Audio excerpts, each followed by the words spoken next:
Bang Hilonggo. Please subscribe Subscribe and like. and share. Ayun, magandang araw po sa ating mga kababayan Luzon, Visayas at Mindanao, no? Magandang araw po sa inyong lahat.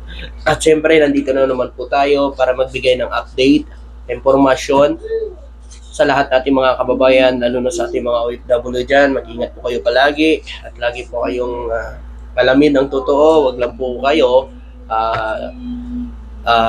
panood ng mga fake news ngayon na nangyayari dito sa Pilipinas. Alamin niyo po ang totoo, mga kababayan. Huwag kayo lagi manood lang ng mga fake news. Alamin niyo po ang totoo, no? Alamin niyo po dahil sa ngayon, alam naman natin, ginagawa nila yan para sirain ng gobyerno, si BBM, gusto nila pabagsakin. Yun talaga yung narrative ng mga nasa kabila. Tingnan niyo naman yung nasa TRICOM, di ba? Naglabas doon ng kanilang mga pahayag. Diba? Ayan, nagseminar pa sa China para lang pag-aralan kung paano pabagsakin ba si BBM. Ito po, mga kababayan, pakinggan po natin itong good news na balita na ito, mga kababayan, na ganito na pala kalaki ang binabayad ng ating administrasyon noong nakaraang 2024, mga kababayan, na nakapagbayad dito ng utang ng Pilipinas. Ito po, hindi po ito kayang i-share o paniwalaan ng mga didiles, pero ito po ay totoo. Hindi po tayo gagawa lang ng kwento, hindi tayo gagawa lang para pabanguin si BBM, dahil ito ang totoo. Ito ang totoo, mga kababayan, na dapat nating paniwalaan. Diba? Ito, pakinggan nyo to. The government increased its debt payments to 1.86 trillion pesos as of October, paying more than 90% of its obligations for 2024.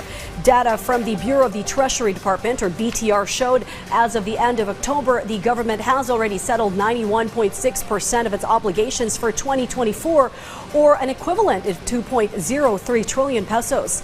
This said figure is a record in terms of debt payment. Narinig nyo? Noong 2024, last October, nakapagbayad po ang gobyerno ng mahigit 2.3 trillion, mga kababayan. Diba? Kanino utang ang binabayaran ni PBBM ngayon? Siyempre, ang past admin. Ilan ang iniwan niyang utang kay BBM? 12.79 trillion, mga kababayan. Kaya nga sa lahat natin, mga kababayan, aware tayo sa mga sinasabi ng iba dyan na walang ginagawa ang gobyerno, baon tayo sa utang. Isa yan sa mga narrative nila para pabagsakin si BBM. Isa yan sa mga pakana at pakulo nila para ipagmumuka sa taong bayan na walang nagagawa si BBM dito. Pero, ang totoo talaga, ang daming nagagawa ng ating presidente, mga kababayan, sa project, mga proyekto, at hindi lang yan, trabaho para sa mga Pilipino, pagtulong sa mga nangangailangan ng tulong. At hindi lang yan, mga kababayan, pagbabayad sa utang na inutang ng past admin na napakalaki. 12.79 trillion ang inutang ng past admin, mga kababayan. So, siyempre, ganyang kalaki, aasahan na natin dyan na malaki din ang tubo. Wala naman siguro magpapautang sa atin na walang tubo. Kahit nga dito sa Pilipinas no? Kapag umutang ka, matik tutubo. Ngayon, mga kababayan, ang tanong ko sa inyo, yung 12.79 trillion na yon, hindi ba yun tutubo? Hindi ba yun lalaki? Kasi lalaki yun, mga kababayan. Siyempre, may tubo yun Diba? Tutubo yun, mga kababayan. Kaya ngayon, sabi nila, utang na ng utang si BBM. Mga kababayan, umabot ng 15 trillion na ngayon ang utang ng Pilipinas. Ang iba dyan, tubo rin. Pero hindi utang ng utang si BBM. Baka nakakalimutan nyo, si BBM ang pinakamababang inuutang dito sa Pilipinas. Kasi yan sa ginagawa ng ating administrasyon.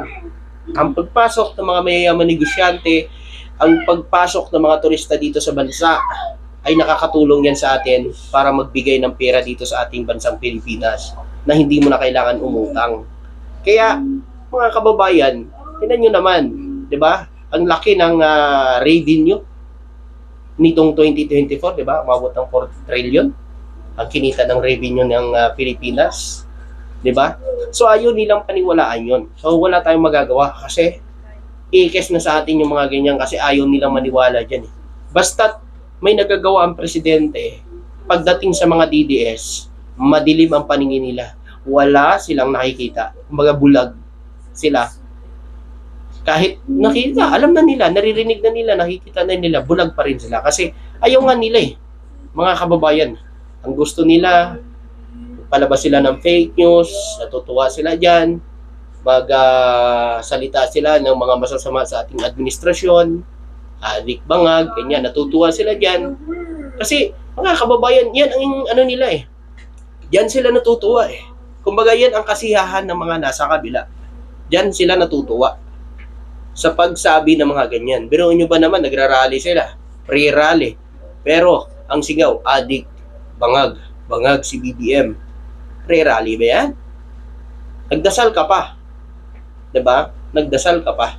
At saka ito mga kababayan, napakaganda. Kasi talagang desidido ang ating Pangulo na tulungan talaga ang bansa natin. Pero nyo ba naman kahit anong paninira nila, o anong binabato nila, tahimik ang ating presidente. Ginagawa ang kanyang trabaho para sa bansa. Yun nga lang, hindi nakikita ng iba. Pero siyempre mga kababayan, nahihayaan na natin sila. Dahil talagang bulag sila sa katotohanan. Nabulag na sila dun sa paniniwala nila. Yung gusto nila kasi may bakal, may ano daw, yung may kamay na bakal na kumitil ng maraming buhay. Ng maraming buhay na mga mahihirap na Pilipino. Doon sila proud. Yung war on drugs, matanong ko kayo, bakit mga mahihirap ang biktima? Walang mayayaman. Dahil, siyempre, pag mayaman, pinatay nila, may laban sa kanila. May pera Pag mahirap, wala. Magdusa ka. Kaya tama lang na nangyari sa kanila yan para mabigyan naman ng hustisya itong mga biktima ng AJK. Ngayon, kung wala siyang kasalanan, ito mas maganda. Makakalaya siya. Diba? At isa patunayan niya na maganda yung war on drugs niya. Pero kung nagkamali siya, panagutan niya. Diba? Panagutan niya yung mga taong humihingi ng hustisya. Sundin ng batas. Diba? So ito naman mga kababayan, share ko lang din sa atin yung murang bigas na po dito sa bansa natin. Diba? Ayan Nakikita nyo po yan. Ayan po si ate. Ayan. Nakikita nyo, napakamurang bigas na po yan. May 20, 38, 30. Diba? Napakamura na po yan mga kababayan. Sa Pangasinan naman ito, kinuha ko po ito sa isa nating kababayan, netizen. Ayan, share ko lang po sa inyo. At meron din po tayong video dyan na pumunta po tayo sa Caloocan para makita din po kung merong bigas na ba na mura doon. So hindi tayo nabigo mga kababayan dahil meron na rin murang bigas sa Caloocan. So, nandito tayo ngayon mga kababayan sa may Caloocan Paho, no? Ayan, update natin dito ang presyo ng bigas. Ayan po, napakamura na po ng bigas dito guys. Ayan, tingnan nyo to. 35. Meron na rin pong 36. At magandang klase na po, no? Ang bigas mga kababayan. Tingnan nyo. Ayan, 35, 36. Ayan, meron pang 38, 45. So malaki ng ibinaba. Ito pa, meron pang 40, 42, 44. So ito lang ang 50 lang ata dito mga kababayan, ang pinakamataas na presyo ng bigas. So makikita ho natin talagang malaki na ang pagbaba. So meron tayong nakita pinakaano po 38, 36 at saka 35. Ayan.